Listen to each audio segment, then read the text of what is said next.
कुणी नाही. आता मराठ्यांनी एकदा मनावर घेतलं का आम्ही सातीचे साती राज्य एकत्र येणार आहेत. मग आम्ही हे आंदोलन राज्यव्यापी देशव्यापी करणार. मग त्याच्यामुळे तुम्हाला सकारात्मक तुम्ही गोडीनं तोडगा काढा.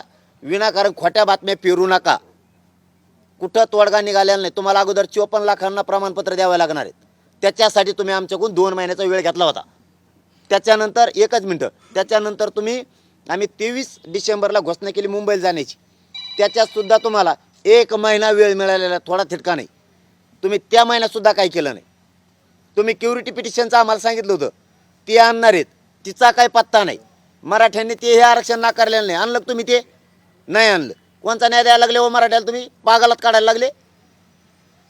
मराठवाड्यात नोंदी कमी सापडल्या, काय करते तुमचे अधिकारी? कोणत्या नोंदी सापडायला लागले? कुठे 25 खोल्या तुमच्या हैदराबादला सापडलेल्या पुराव्याच्या? कुठं आहे तुमचं त्र्यंबकेश्वरचं घेतो म्हणलेलं पुरावे? कुठं आहेत? राक्षस भाऊंचे घेतो म्हणलेले पुरावे कुठे आहेत? 33-34चा रेकॉर्ड किती तपासला? गाव नमुन्याचा 14 नंबर किती तपासला? शाळेवरच्या दाखल्यावरच्या कुणबी किती घेतले?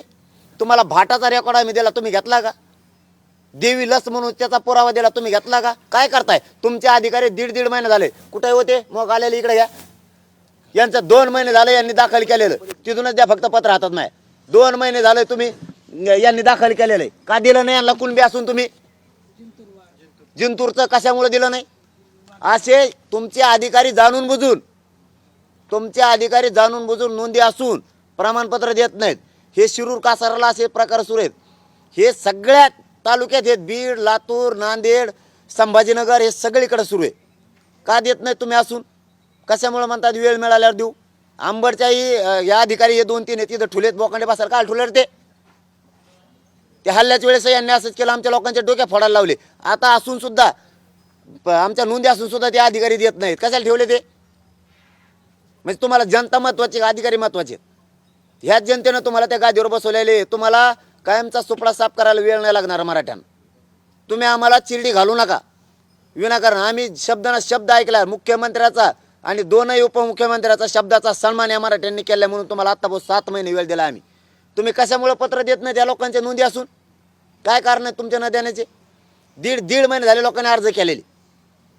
ह्या 54 लाख नोंदी मिळाल्यात हे लोकांना माहीतच नाहीत. आणखी काय करते तुमची यंत्रणा? गाव लेवलवर तुमची यंत्रणा आहे. मागच्या 15 दिवसात तुम्ही सगळ्या महसूलच्या कर्मचाऱ्याला सुट्ट्या रद्द केल्यात.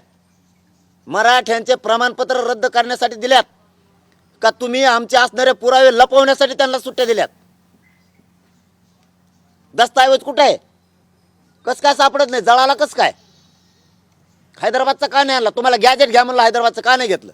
मुंबई गव्हर्नमेंटचं घ्या म्हणलं, का नाही घेत तुम्ही? सातारा संस्थांचं का घेत नाहीत तुम्ही? तुम्ही का पागल समजता मराठ्यांना? एवढं मोठं आंदोलन, करोडोच्या संख्येनं लोक बाहेर निघत आहेत. कोणत्या कार्यक्रमाला गेलं लोक लाखांनी लोक येतात. साध्या गावात भेटीला गेलं तर 5-5 हजार लोक गावातले थांबायला लागले. आणि रस्त्याने रॅली काढली तर 2-2 लाख लोक रस्त्यावर राहायला लागले. त्या लोकांचा अपमान करायचा मी तुमच्या सरकारसाठी? हे लोक कशासाठी जमल्यात लाखात संख्येनं? त्यांच्या लेकराला न्याय मिळावा म्हणून. आणि त्या लेकराला न्याय देण्यासाठी पाठ्य पुढे निघालाय. तुमच्याशी मित्रत्व करायला नाही. तुम्ही काय करता? मुंबईत आल्यावर तुमचं नाही ऐकल्यावर गोळ्या घालताना झेलायला तयार आहे मी. मराठ्यांना माझी विनंती, यांनी जर गोळ्या घालून मला मारलं माझा विचार मरू देऊ नका. अजिबात विचार मरू द्यायचा नाही. आणि मराठ्यांची एकजूट फूट देऊ नका. आंदोलनच बंद होऊ देऊ नका. तरच माझं गेलेलं बलिदान सार्थक होणार आहे. तुम्ही कोणानंही मग हटायचं नाही. शांततेत आंदोलन सुरू ठेवायचं. पण राज्य पूर्ण बंद दिसलं पाहिजे. पूर्ण राज्य बंद. कारण आपल्या लेकराला न्याय मिळतो. हटायचं नाही. मी हटत नाही. तुमचा मुलगा म्हणून सांगतो. 20 तारखेला मुंबईला निघालो म्हणून निघालो. आरक्षण घेतल्याशिवाय मागं फिरत नाही. यांचा कोणता ट्रॅप भीपी ना तीच बघतो कोण येते ट्रॅपमध्ये. मंत्री माहीत झालेत मला ते कोण येते. कोणत्या मंत्र्यांनी ट्रॅप रचलाय? कोणत्या जिल्ह्याचा पालकमंत्री आहे? कोणत्या जिल्ह्याचा मंत्री आहे?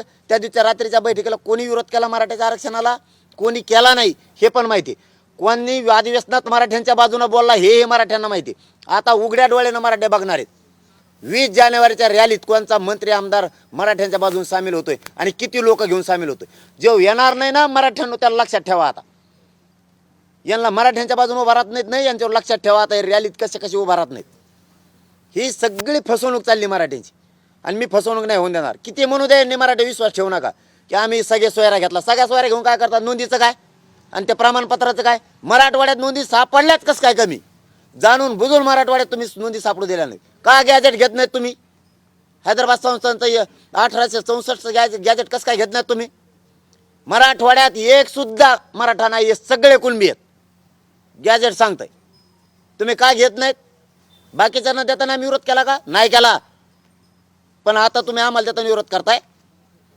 मला परिपूर्णच आरक्षण पाहिजे, त्याच्याशिवाय तुमचं मत जमणार नाही. मी मराठ्यांच्या बाजूने, सरकारच्या बाजूने नाही. सरकारने यांच्या आमदार मंत्र्यावर विश्वास ठेवू नका.